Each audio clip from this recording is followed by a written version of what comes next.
First ஒரு பர்ஃபெக்டான watermelon select பண்ணுறது எப்படி? தட்டுன்னா இப்படி வெங்காயத்தை தட்டுற மாதிரி சத்தம் கேட்கணும், அதே மாதிரி நல்லா ஹெவியாக இருக்கணும், இதுதான் ரொம்ப முக்கியம். ஸோ ஒரு பர்ஃபெக்டான ஒரு வாட்டர்மெலன் வாங்கிட்டு கட் பண்ணுவோம். ஹலோ வியூவர்ஸ், இன்னைக்கு ஒரு சீசனல் கேசரி பண்ணுறோம். கேசரியில் நிறைய வெரைட்டி இருக்குது, அதுவும் ஃப்ரூட் கேசரியில் பைனாப்பிள் கேசரி, ஆப்பிள் கேசரி நிறைய அந்த மாதிரி பண்ணுவாங்க.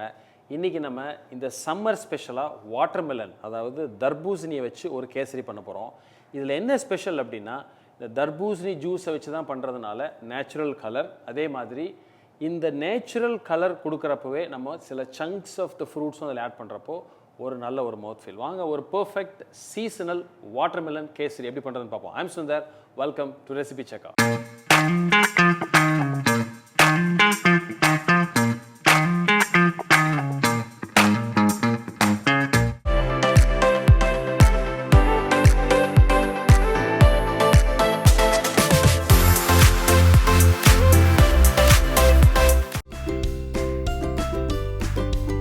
அப்படியே தெரிக்குது பாருங்க சத்தம். So perfect watermelon.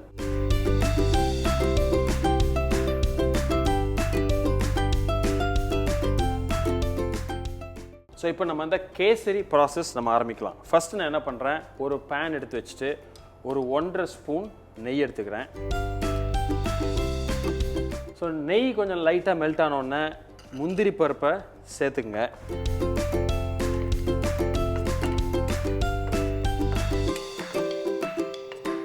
முந்திரி கொஞ்சம் மைல்டாக ஃப்ரை ஆகி கலர் கொஞ்சம் லைட்டாக மாறுறப்போ இந்த ஸ்டேஜில் நம்ம எடுத்து வச்சிருக்கிற ரவை 200 கிராம்ஸ் ரவை அப்படின்னா ஒரு 1.5 கப் சொல்லலாம், இதில் சேர்த்துங்க.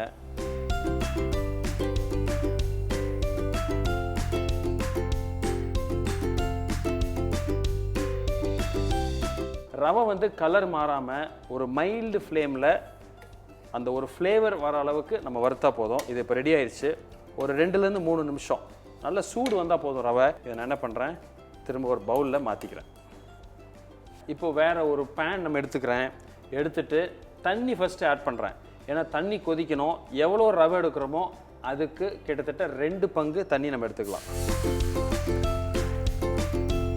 கேசரி பண்ணுறப்போ ஒரு சிம்பிள் ரேஷியோ, 1 பங்கு ரவை, அதே மாதிரி 1.5 பங்கு சுகர், அதே மாதிரி 2 பங்கு தண்ணி.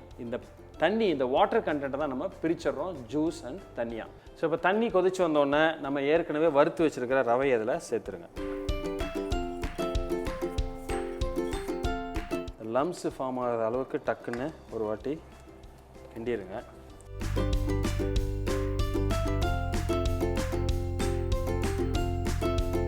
ஸோ டக்குன்னு நல்லா டைட் ஆயிடுச்சு.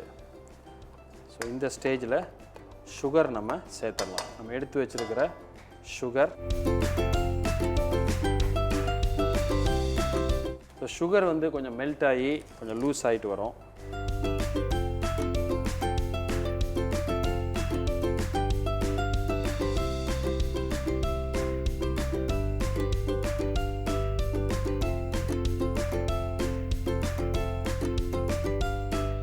ஸோ இப்போ நம்ம கொஞ்சம் அந்த கேசரி மிக்ஸு டைட்டாகி வரப்போ ஓரளவு நல்லா குக் ஆயிடுச்சு. ஸோ இந்த ஸ்டேஜில் மீதி இருக்கிற அந்த போர்ஷன் தண்ணிக்கு நம்ம வாட்டர்மெலன் ஜூஸ் எடுத்து வச்சுருக்கோம், அதை இப்போ ஆட் பண்ணிடலாம்.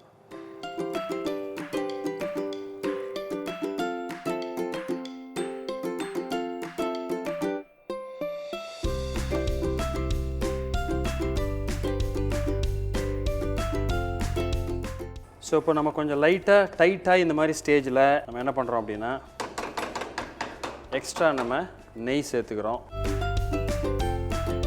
ஒரு 2 ஸ்பூன்.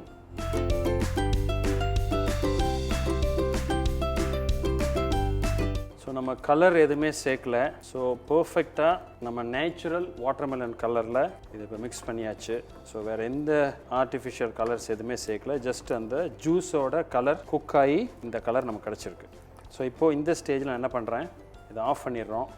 ஸோ இதில் இப்போது ஒரு நல்ல ஒரு மவுத் ஃபீல், அதேமாதிரி கார்னிஷ் கூட சொல்லலாம், கொஞ்சம் ஆல்மண்டும் பிஸ்தாச்சோ அதை நான் இதில் சேர்த்துக்கிறேன். வாட்டர்மெலன் டைஸ் பண்ணி வச்சுருக்கோம், அதை எந்த ஸ்டேஜில் சேர்க்குறோன்றது ரொம்ப முக்கியம். அதை நம்ம சர்விங் ஸ்டேஜில் தான் சேர்ப்போம். ஜஸ்ட் இதை மிக்ஸ் பண்ணிக்கலாம்.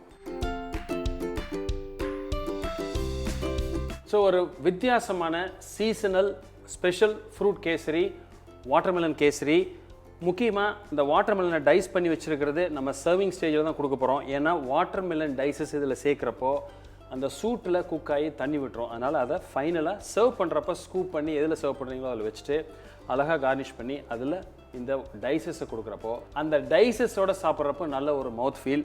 ஸோ இன்றைக்கி ஒரு வித்தியாசமான சீசனல் டிஷ் பார்த்தீங்க, பிடிச்சிருக்குன்னு நினைக்கிறேன். இந்த டிஷ் நீங்கள் ஒரு வித்தியாசமாக இருக்குது, இதை ட்ரை பண்ணணும் அப்படின்னு நினச்சா உங்கள் ஃப்ரெண்ட்ஸோட ஷேர் பண்ணுங்கள். நீங்களும் சமைச்சு டேஸ்ட் பார்த்துட்டு உங்களோட ஃபீட்பேக்கை எங்களோட கமெண்ட் செக்ஷனில் அதை கொடுங்க. இதே மாதிரி இன்னொரு நாள் ஒரு வித்தியாசமான வீடியோவில் ஒரு வேரியேஷனோட மீட் பண்ணுறேன். அது வரைக்கும் ஹாப்பி குக்கிங்.